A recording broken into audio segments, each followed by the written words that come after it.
जय हिंद साथियों। आज के इस वीडियो में आपको हम कक्षा 10 गणित का बहुत ही इंपॉर्टेंट क्वेश्चन बताने वाले हैं। चैप्टर 1 में जितने भी इंपॉर्टेंट क्वेश्चन हैं आज के इस वीडियो में सभी के सभी इंपॉर्टेंट क्वेश्चन आपको हम करा देंगे। आज के बाद आपको चैप्टर 1 की सारी प्रॉब्लम खत्म हो जाएगी। बस आप वीडियो को शुरू से लेकर अंत तक देखिएगा और ये जितने भी क्वेश्चन लिए हैं ये सभी इस बार के बोर्ड एग्जाम में 100% आएंगे। तो सबसे पहले यहां पर देखिए, पहली सवाल क्या है, निम्नलिखित संख्याओं को अभाज्य गुणनखंडों के रूप में व्यक्त कीजिए। ये आपको ओएमआर पर भी आ सकता है, तो इसको आप अच्छे से देखिए आखिर हम कैसे अभाज्य गुणनखंड निकालते हैं। सबसे पहला जो दिया है देखिए कि क्या दिया है, 140 दिया है। तो अभाज्य गुणनखंड निकालने के लिए हमें क्या करना है, इसका हमें लासा निकालना होगा, एलसीएम निकालना होगा। तो सबसे पहले हम 140 का एलसीएम निकालेंगे। तो 2 से कटेगा, 2 7 14 होगा, 2 जीरो 0, 2 से काटेंगे, 2 तिहाई 6, यहाँ 1 बचेगा, 10 हो जाएगा, 2 5 10 और 5 7 35 हो जाएगा, 7 का नाम 7 हो जाएगा। यानी कि 140 के जो अभाज्य गुणनखंड हैं वो दो कितनी बार है, 2 बार है, तो 2 बार है, इनटू में 5 है, इनटू में फिर कितना है, 7 है। बस यही हो गया। अगर आपको ये ओएमआर पर दिया है तो आप विकल्प में इसको हेरिएगा, जहां पर भी मिलेगा वहीं पर आप क्या करिएगा, टिक लगा देना। उसी प्रकार से अगर हम 156 का लासा निकालेंगे तो इसका लासा निकालने पर आएगा 2 गुणे 2 गुणे 3 गुणे 13 आएगा। आप इसे करिएगा, लासा आराम से आपका आ जाएगा। और इसमें अगर बात करें हम 5005 का, तो 5005 का सबसे पहले तो ये आप 5 से काटेंगे, फिर 7 से काटेंगे, फिर 11 से काटेंगे, फिर 13 यानी कि 13 से काटेंगे। ये आपके अभाज्य गुणनखंड हैं जो कि काफी आसान थे और आपके समझ में आ गया होगा। तो चलिए देखते हैं दूसरी सवाल जो कि काफी इंपॉर्टेंट है। आप बुक उठाकर देखिएगा, ये सवाल तो काफी इंपॉर्टेंट है। जैसे 26 और 91 के एचसीएफ और एलसीएम ज्ञात कीजिए तथा इनकी जांच कीजिए कि दो संख्याओं का गुणनफल बराबर एचसीएफ गुणे एलसीएम होता है। तो देखिए इसको करना कैसे है। सबसे पहले जो संख्या दिया है हम इस संख्या को लिखेंगे। संख्या क्या दिया है, 26 और 91। इसका हम निकालेंगे, सबसे पहले क्या निकालेंगे, एचसीएफ, और साथ में ही क्या निकालेंगे, एलसीएम निकालेंगे। तो 26 का जब हम गुणनखंड करेंगे, अभाज्य गुणनखंड, तो ये 2 गुणे 13 होगा। और 91 का करेंगे तो 7 गुणे 13 हो जाएगा, 13 7 91 होगा। देखिए एचसीएफ का मतलब मासा होता है, जो दोनों में मिलेगा वो मासा है। तो 13 13 दोनों में मिल रहा है, तो ये आपका मासा चला आया। लासा में पहले ये चेक करो जो मिल रहा है, जैसे 13 13 मिल रहा है तो आप पहले एक बार लिखिए, जो मिल रहा है एक बार। और लासा का रूल है जो ना भी मिले ना उसको भी ले लो। तो 2 नहीं मिल रहा है 2 को ले लो, 7 नहीं मिल रहा है 7 को ले लीजिए और इसका गुणा करेंगे। 13 दूनी 26 और 26 का 7 में करेंगे, 26 सत्ते 182 हो जाएगा। कितना हो जाएगा, 182 हो जाएगा। ये आपका हो गया एचसीएफ और नीचे का हो गया एलसीएम। अब क्या करना है, अब हमें इसे जांच करनी है। तो यहां पर लिखेंगे जांच, क्या लिखेंगे, जांच लिखेंगे। जांच के लिए फार्मूला आपको दिया रहेगा, तो यहां पर लिखेंगे दो संख्याओं, क्या लिखेंगे, दो संख्याओं का गुणनफल बराबर का एचसीएफ गुणे एलसीएम। तो दो संख्याओं का गुणनफल, दो संख्या कौन कौन से हैं, तो 26 और 91, यही आपकी संख्या है। तो 26 गुणे 91 हो जाएगा इक्वल। एचसीएफ कितना है, तो एचसीएफ निकाले हैं 13, एलसीएम कितना आया है, तो 182 आया है। जब इन दोनों का गुणा करेंगे तो 2366 आएगा और इधर जब गुणा कर देंगे तो 2366 ये भी आएगा और ये हो गया आंसर। जब दोनों बराबर आ जाए तो जान लीजिए कि आपकी सवाल सही है। तो जो ये भी आपके समझ में आ गई होगी। तो चलिए देर नहीं करते हैं और देखते हैं सवाल नंबर तीसरी, जो कि काफी इंपॉर्टेंट है बोर्ड एग्जाम के लिए। अब यहां पर देखिए क्या बोला है, अभाज्य गुणनखंड विधि द्वारा 2520 और 10530 का एचसीएफ और एलसीएम ज्ञात कीजिए। ध्यान दीजिएगा ये सवाल काफी इंपॉर्टेंट है, बोर्ड एग्जाम में 2 या फिर 4 नंबर की पूछी जा सकती है। तो यहां पर देखिए इसे करना कैसे है। सबसे पहले क्या दिया है, 2520, इसका जो है अभाज्य गुणनखंड निकालेंगे लासा के द्वारा। किसके द्वारा, लासा निकाल के। तो जब इसका लासा निकालेंगे तो 2 आपका 3 बार आएगा, कितनी बार आएगा, 3 बार।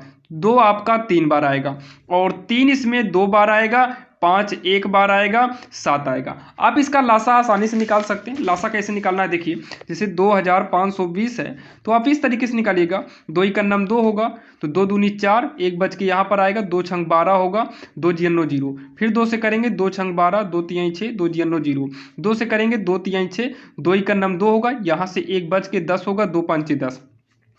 अब 3 से काटेंगे, 3 का नाम 3 होगा, 3 जीरो 0, 1 बच के इधर आएगा, 3 पचे 15, फिर 3 3 का 9, 3 पचे 15, 5 सते 35 और 7 का नाम 7। तो 2 कितनी बार है? 3 बार है, तो 2 को 3 बार लिखे, 3 2 बार आया है, 5 आया है, 7 आया है। इस तरीके से आपको लासा निकालना होगा। तो यहाँ पर फिर उसके बाद 10,530 आप इसका जब करेंगे तो ये 2 एक बार आएगा और 3 4 बार आएगा। 3 कितनी बार आएगा? 4 बार आएगा, 5 आएगा, 7 आएगा और 13 आएगा। नहीं ज़्यादा लीजिए, क्या 2 आएगा, 3 आएगा 4 बार और एक 5 आएगा और एक 13 आएगा। 7 नहीं आएगा, इसमें 7 नहीं आएगा। अब जो है इसका निकालेंगे पहले HCF, फिर क्या निकालेंगे? LCM निकालेंगे। तो HCF इसका निकालिए।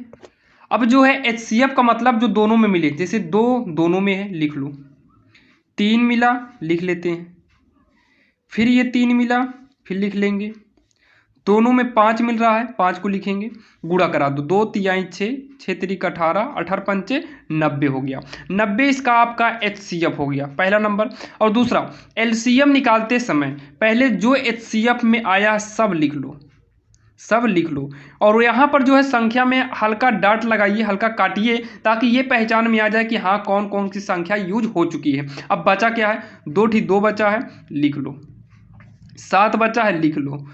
3 बचा है, डबल 3 लिख लो, 13 लिख लो। अब इन सब का जब फाइनल गुणा करेंगे तो ये आएगा 2,94,840। ये हो गया इसका लासा हो गया। तो या ये भी आपका एक उत्तर हो गया और दूसरा उत्तर ये हो गया, क्योंकि इसमें लासा और मासा दोनों पूछा है तो एक एक नंबर यानी कि 2 नंबर का है। और बोर्ड एग्जाम में 2 नंबर काफ़ी इंपॉर्टेंट होते हैं। देखते हैं सवाल नंबर 4 जो है, जो कि बोर्ड एग्जाम के लिए काफ़ी इंपॉर्टेंट है। तो यहाँ पर देखिए दिया हुआ है 306 तथा 1314 का HCF 18 है। दिया है HCF 306 और 1314, 306 और 1314 का HCF दिया है 18।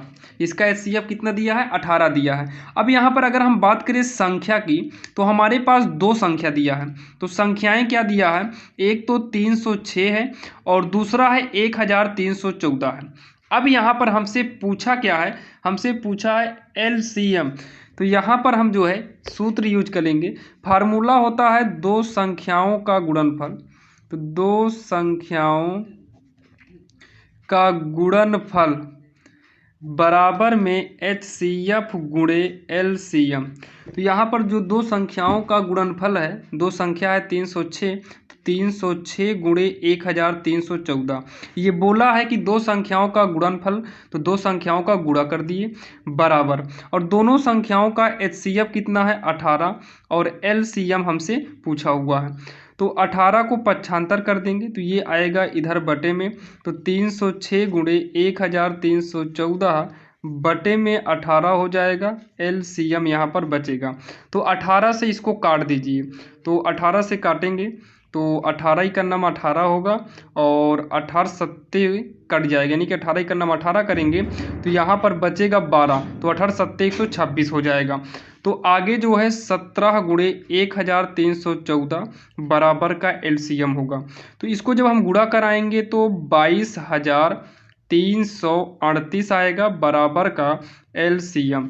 तो LCM बराबर हो जाएगा 22,338 और यही इसका आंसर होगा, जो कि काफ़ी आसान था। बहुत सारे बच्चे तो नॉर्मल इसका लासा मासा निकाल लेते हैं, तो आपको इस रूल से करना होगा, यानी कि ये वाला फार्मूला आना ही आना चाहिए, तभी आपका नंबर दोनों 2 नंबर मिल जाएगा, अन्यथा आपका 1 नंबर कट सकता है। तो आप इस तरीके से करिएगा, जो कि काफ़ी आसान थी और आपके समझ में आ गई होगी। तो चलिए देर नहीं करते हैं और देखते हैं सवाल नंबर 5। अगर हम इस सवाल की बात करें तो ये सवाल नए सिलेबस में कट चुकी है, जो कि पुराने सिलेबस में है। लेकिन अगर आप फिर से एक बार जाके नए सिलेबस में आप देखिए तो इसमें की सवाल आपको जो है क्वेश्चन बैंक में या फिर अनसॉल्व में आपको ये सवाल देखने को मिलेगी, जो कि 4 नंबर का फिक्स है। आपको हम दिखा दे रहे हैं, ये नई बुक है, ऐसा नहीं कि हम आपको पुरानी बुक में दिखाएंगे। ये 4 नंबर का फिक्स है, ये नई बुक में ही आपके है। आप देखिएगा जो है ये क्वेश्चन बैंक में हम देख रहे हैं, इसमें दिया है। तो हम आपको कई बुक से बताते हैं ताकि आपको ये वीडियो देखने के बाद दूसरा वीडियो देखने की जरूरत ना पड़े। तो इसमें ये सवाल है, आपको थोड़ा सा समय लगेगा, आप इसको देख लीजिए, अन्यथा आपको आ गया तो 4 नंबर आपका ऐसे ही कट जाएगा। तो देखिए जब भी ऐसे सवाल आएगी तो सबसे पहले क्या करेंगे, लिखेंगे माना यक्स बराबर जो भी दिया है, क्या दिया है 0.666। डैश डैश का मतलब है कि और 6 बढ़ाना चाहो तो बढ़ा सकते हो। तो हम 4 ठे 6 ले लिए हैं, बाकी आपकी इच्छा अपने अनुसार जो है बढ़ा सकते हैं। ये हो जाएगा समीकरण 1। क्या हो जाएगा, समीकरण 1। अब उसके बाद आप इसमें क्या करिए, देखिए पॉइंट के बाद सब 6 है, क्या एक ही अंक तो है। 6 का मतलब क्या है, एक ही अंक है, मतलब एक ही अंक बार बार है। तो एक जीरो वाला क्या होता है, तो एक जीरो वाला 10 होता है। क्या होता है, 10। दोनों पक्षों में आप 10 से गुणा करा दो। तो यहां पर लिखेंगे दोनों पक्षों में 10 से गुणा करने पर हम दोनों तरफ क्या करेंगे, 10 से गुणा कराएंगे। जब 10 से गुणा कराएंगे 10 एक 10 यक्स होगा। इसमें हम जब 10 से गुणा कराएंगे तो एक अंक पॉइंट से बाहर निकल आएगा। जीरो का मतलब कुछ भी नहीं होता है, ये पॉइंट एक खसक के इधर आ जाएगा। 6.666 डैश डैश, ये हो जाएगा आपका समीकरण 2। अब क्या करना है, समीकरण 2 में से समीकरण 1 को घटा देना, ये माइनस है। तो समीकरण 2 लिखिए 10 यक्स 6.66 डैश डैश, नीचे लिखेंगे यक्स बराबर 0.6666 डैश डैश। यहां पर लाइन खींचिएगा, घटा दो। 10 में से 1 यक्स घटेगा, 9 यक्स आएगा। और पॉइंट को ऐसे उतारिए, 6 में से 6 जीरो गए, 6 बचेगा। 6 में से 6 गए जीरो, 6 में 6 गए जीरो, 6 में 6 गए जीरो। अब यहाँ पर 6 बढ़ा सकते हैं डैश का मतलब, तो ये भी हो गया जीरो। ऐसे सब का सब जीरो हो जाएगा।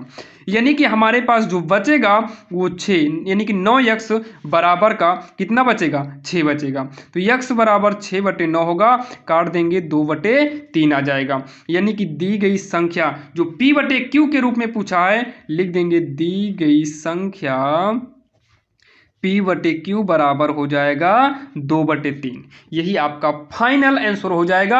आप इतना कर दीजिएगा बस, आपका ये 4 नंबर कहीं पर भी नहीं गया है, जो कि बिल्कुल आसान था, आपके समझ में भी आ गया होगा। तो चलिए देर नहीं करते हैं और बताते हैं सवाल नंबर 6। और सवाल नंबर 6 आप देखकर समझ गए होंगे, ये सवाल कोई भी ऐसा बोर्ड एग्जाम है ही नहीं जहां पर ये सवाल ना पूछा गया हो। ये सीबीएसई बोर्ड वाले में भी उठाता है ये वाला क्वेश्चन हर बार। 2 नंबर का भी, 4 नंबर का भी आता है। 6 नंबर का तो अभी तक नहीं आया हुआ है, लेकिन 2 और 4 नंबर का आता है, जो कि बोर्ड एग्जाम में 2-4 नंबर तो बहुत ही इंपॉर्टेंट है। ऐसा नहीं है कि 2 नंबर का है तो छोड़ देंगे, क्योंकि 2 नंबर के भी आपके 6 क्वेश्चन पूछे, 2 वर्ष 2 छंग 12 नंबर का आता है। और 4 अंक वाले आपसे 5 पूछेगा, 4 पंचे 20 नंबर का आता है। तो आप ये मत देखिएगा कौन सा छोटा बड़ा नंबर है, आप सवालों को पढ़िएगा ताकि बोर्ड एग्जाम में आपका अच्छा खासा परसेंटेज बन सके। तो यहाँ पर देखिए इसे क्या करना है, इसमें का तो हर सवाल का एक ही रूल है, बाकी हम 2-3 सवाल आपको अभी हम कराएंगे। तो सबसे पहले क्या करिएगा, इसमें आपको सबसे पहले लिखना होगा माना जो सवाल दिया है 5 + √3, माना 5 + √3, ये बोला है कि सिद्ध करिए कि अपरिमेय है। आप यहां पर मानिएगा परिमेय है, माना 5 + √3 परिमेय संख्या या फिर एक परिमेय संख्या है। और याद रखिएगा अगर कोई भी संख्या परिमेय होती है तो वो P/Q के बराबर होती है। लेकिन याद रखिएगा जो नीचे Q है ये डज नॉट जीरो होना चाहिए, यानी कि नीचे वाला जीरो नहीं होना चाहिए। इतना कहने के बाद आप केवल रूट की संख्या को बचाइएगा बस। P/Q उतार लीजिए और 5 को उठाकर इधर भेज दो, पक्षांतर कर दो, तो ये 5 प्लस में है, इधर आएगा तो -5 हो जाएगा। अब ये रूट की संख्या अकेले बची और ये क्लियर हो गया कि ये आपका अपरिमेय है। तो आप ऐसे एरो करके लिख दीजिएगा अपरिमेय। और ये आपका परिमेय था, 5 भी परिमेय है, इधर आके परिमेय में परिमेय को घटाएंगे तो ये भी आपका परिमेय ही आएगा। क्या आएगा, परिमेय ही आएगा। तो ये हो गया आपका इतना। और इतना करने के बाद आप नीचे क्या लिखेंगे, आप नीचे लिखेंगे ये विरोधाभास होंगे। क्या लिखेंगे, ये विरोधाभास होंगे, क्योंकि अपरिमेय के बराबर परिमेय नहीं हो सकता है, तो इसे हमें यहाँ पर दिखाना होगा ये विरोधाभास होंगे। और इतना करने के बाद लास्ट में लिखिएगा अतः जो सवाल दिया है 5 + √3 एक बोला क्या था, अपरिमेय सिद्ध करो। तो अब यहाँ लिख देना अपरिमेय संख्या है। क्या लिखेंगे, अपरिमेय संख्या है, लास्ट में लिख देना इति सिद्ध। यही आपका आंसर हो जाएगा। बाकी प्रूव्ड भी लिख देना। तो ये आपका आंसर हो गया। और 2 नंबर 4 नंबर का ये क्वेश्चन जो आता है ये आपका कहीं पर भी नहीं जाएगा। सेम ऐसे ही सवाल आपको 2 भी दे सकता है, 4 भी। तो कई बार 4 नंबर के पूछे गए, आप घबराइएगा नहीं, 4 नंबर आपका कहीं पर भी नहीं गया है। तो चलिए एक आध 2 सवाल इसमें की और देख लेते हैं जो कि काफी इंपॉर्टेंट है। जो 7वीं सवाल है ये भी काफी इंपॉर्टेंट है, बस थोड़ा हम माइनस प्लस का अंतर है, जो कि ये 4 नंबर का आता है, क्योंकि माइनस में भी बहुत सारे बच्चे गलतियां कर देते हैं। तो सबसे पहले लिखेंगे माना जो दिया है 2 - √5 एक परिमेय संख्या है। क्या लिखेंगे, परिमेय संख्या है। उसके बाद नीचे लिखेंगे 2 - √5 बराबर का हो जाएगा P/Q हो जाएगा। तो ये √5 को उतारेंगे, माइनस के साथ है, बराबर का P/Q। ये 2 जो है इसके आगे प्लस माना जाएगा, तो पक्षांतर कर देंगे तो -2 हो जाएगा। और यहाँ पर आप लिख दीजिएगा जहाँ Q डज नॉट 0, इतना आप जरूर लिखिएगा। ब्रैकेट लगाना चाहो ब्रैकेट लगा देना। इतना हो गया। रूट की संख्या को बचा के रखनी है। P/Q पहले से था, ये प्लस में था, इधर आएगा तो -2 हो जाएगा। तो अब यहाँ पर माइनस को भी हटाइए, अन्यथा गलत हो जाएगा। तो √5 ये जब माइनस इधर आएगा ना तो ये सब ब्रैकेट में हो जाएंगे। ये माइनस है, चाहो तो माइनस का अंदर गुणा भी करा दो, तो माइनस का चलिए अंदर गुणा करा देते हैं। तो √5 बराबर जब माइनस का अंदर गुणा करेंगे तो ये माइनस वाला प्लस में हो जाएगा, और जो प्लस में है ये माइनस में हो जाएगा। ब्रैकेट लगाइएगा, और रूट में कोई भी संख्या तो ये तो कन्फर्म अपरिमेय है। तो ये हो गया अपरिमेय, और इधर एरो मारिएगा परिमेय, और लास्ट में लिख देना ये विरोधाभास है। इसको जरूर लिखिएगा, ये विरोधाभास होंगे। और लास्ट में लिखना अतः जो सवाल दिया, सवाल क्या दिया है आप देख सकते हैं, 2 - √5। तो 2 - √5 सवाल में ये बोला था अपरिमेय लाइए। ये तो हम सॉल्व करते समय परिमेय किए हैं, बाकी ये अपरिमेय ही लाना है, यानी कि सिद्ध करना है। तो लास्ट में लिखेंगे 2 - √5 एक अपरिमेय संख्या होगा या है, अपरिमेय संख्या है। लास्ट में लिख देंगे प्रूव्ड। ये हो गया इसका फाइनल आंसर, जो कि काफी आसान था और आपके समझ में भी आ गया होगा। और ऐसे इंपॉर्टेंट क्वेश्चन के लिए आप हमारे चैनल को सब्सक्राइब कर लीजिए, ताकि हम जब भी वीडियो अपलोड करें वो सबसे पहले लेटेस्ट आपको मिले। तो चलिए मिलते हैं किसी अन्य वीडियो में, तब तक के लिए जय हिंद।